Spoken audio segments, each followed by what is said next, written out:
Колку се вистините и објективни финансиските извештаи на Министерството за финансии за 2021 година? Државните ревизори по извршените анализи и проверки на документацијата во конечниот извештај наведоа мислење со изразена резерва. Според Државниот завод за ревизија, констатирано е дека пописот на средствата не е извршен целосно согласно правилникот за сметководство на буџетите и буџетските корисници.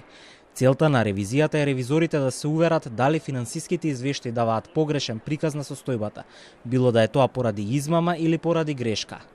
Пописот на постојаните средства и усогласувањето на фактички утврдената состојба со сметководствената евиденција е извршено по локација и простории на Министерството за финансии, без да се изврши збирно усогласување на ниво на целото министерство, како и по аналитички конта, со што е отежнато потврдувањето на состојбата на евидентираните средства, како и вредносното утврдување на кусоци или вишоци во извештајот од Централната пописна комисија. Во извештајот на ДЗР се наведува дека постои потреба од усогласување на Законот за организација и работа на органите на државната управа со закони кои го регулираат основањето на државни органи и институции. Се нотира дека во тека и постапка на донесување предлог закон за вработените во јавниот сектор, во кој е утврдена висината на платата на посебните советници во одделните институции.